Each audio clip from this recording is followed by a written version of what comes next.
रुपाली फेगडे संकटांवर मात करून यशाचे शिखर गाठणाऱ्या बाम आदर्श महिला कृषी उद्योजिका यावल तालुक्यातील गावातील रुपाली फेगडे यांनी पतीच्या निधनानंतर आलेल्या प्रचंड कौटुंबिक आणि आर्थिक संकटांवर मात करत शेती क्षेत्रात उल्लेखनीय यश मिळवले आहे। त्यांच्या या प्रेरणादायी प्रवासाची आणि कर्तृत्वाची ही यशोगाथा। कृषी साधना पुरस्कार प्रतिकूल परिस्थितीशी सामना करत शेती व्यवसायात घेतलेल्या भरारीबद्दल त्यांना कृषी साधना पुरस्काराने सन्मानित करण्यात आले आहे। विशेष ओळख भरीत वांगे। भरीत वांग्यांच्या उत्पादनासाठी प्रसिद्ध आहे। रुपाली यांनी या पारंपरिक पिकाची लागवड करत उत्तम उत्पन्न मिळवले आहे। स्वतःची रोपवाटिका। बियाण्यांच्या फसवणुकीपासून शेतकऱ्यांना वाचवण्यासाठी त्या दरवर्षी दर्जेदार भरीत वांग्यांची आणि विविध फळभाज्यांची रोपवाटिका तयार करतात। थेट शेतात विक्री। शेत मुख्य मार्गावर असल्यामुळे आणि वांगे ताजे व दर्जेदार असल्याने त्या शेतातच स्टॉल लावून वांग्यांची थेट विक्री करतात। विविध पिके व गोपालन। वांग्यासोबतच मिरची, वांगी, झेंडू, पपई, शेवगा, टोमॅटो, केळी, मुळा यांसारखी पिके आणि गोपालन करून दुग्ध व्यवसायातूनही आर्थिक हातभार लावत आहेत। संकटांशी सामना आणि जिद्द। पतीचे छत्र हरपले। पती विनोद बाळू फेगडे यांच्या अकाली निधनानंतर सासू पुष्पा आणि पुत्र प्रणव यांच्यासह संपूर्ण कुटुंबाची जबाबदारी रुपाली यांच्यावर आली। आजारी सासूची जबाबदारी। सासूबाईंना आजाराने वेढले असताना त्यांच्या उपचाराचा खर्च आणि मुलांच्या शिक्षणाची जबाबदारी रुपाली यांनी एकटीने पेलली। कठोर परिश्रम।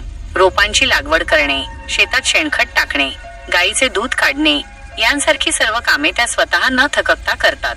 इतर महिलांसाठी प्रेरणा। रुपाली फेगडे यांनी आपल्या कठीण प्रवासातून हे सिद्ध करून दाखवले आहे की महिलांनी जर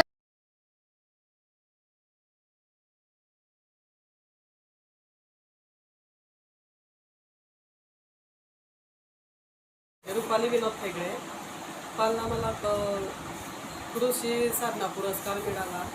महिला शेतकरी पुरस्कार म्हणून हे महिला कशा प्रकारे शेती वगैरे करते, कशा याच्यानं ती तिच्या याच्यानं कशी उभी राहते, कुटुंबाचा आधार करून शेती कशी त्याच्या भाजी याच्या हे करते, त्याच्यामुळे तो पुरस्कार मिळाला आहे की स्त्री काय महिला काय करू शकते असे बरेच लोक म्हणतात, पण महिला सर्व काही करू शकते। मी कुटुंबाचं खचून गेली होते, पण एका आधाराच्या हिमतीने मी उभी राहिले आणि सर्व म्हणजे करू शकते शेतीचं वगैरे असं।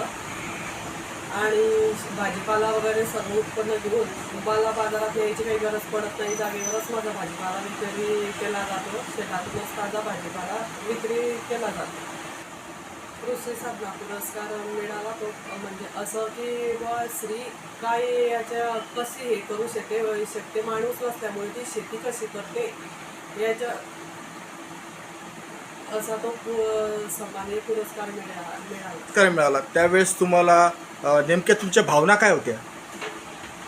मला असं माझं एक स्वप्न होतं की मी पण जाईल आणि ते माझं स्वप्न तिथे पुरं झालं। पहिले एवढ्या याच्यातून मला तो पहिला पुरस्कार मिळालेला आहे माझ्या याच्याने हिंदीवरती। तुम्ही याचं श्रेय कुणाला द्याल? श्रेय माझ्या कुटुंबाला। मला सर्वात जास्त कुटुंबाचा पण आधार आहे। माझे मिस्टर गेले तेव्हापासून मला आधार कोणाचा नसल्यामुळे मित्र कुटुंब परिवाराचाच आधार आहे मला, म्हणून मी कुटुंबाला श्रेय देते की बा शेतातूनच ताजा भाजीपाला त्यांना मिळावा अशी माझी योजना आहे।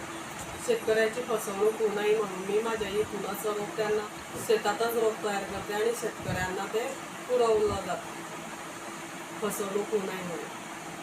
भरताचे वांगे लांब म्हणून कॅप्सूल रोप वांग्याचे रोपं असतात। काटेरीचे 50 असतात। मिरचीचे सितारा आणि तेजाफळ मिरची असते जाड बारीक। पपई, झेंडू आणि शेवगा, टोमॅटो, मिरची, तेजाफळ आणि सितारा ही संपूर्ण बी आपण शेतामध्ये पेरतात आणि ती 3 महिन्यापर्यंत शेतकऱ्याला ही उत्कृष्ट प्रकारे तयार करून देतात। कुटुंबाविषयी सांगा ना मला। आता सदस्य तसे 6 सदस्य होते, पण 2 गेले आणि आता आम्ही 3 सदस्य आहे। 4 सदस्य आहात।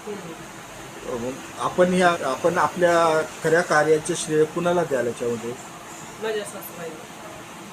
त्या म्हणजे याच्याने 71 वर्षाच्या असून त्या मला भरपूर सपोर्ट करतात आणि त्या माझ्या पाठीशी गंभीरपणे उभ्या आहे, म्हणून मी आज माझ्या हिमतीवर मी उभी आहे।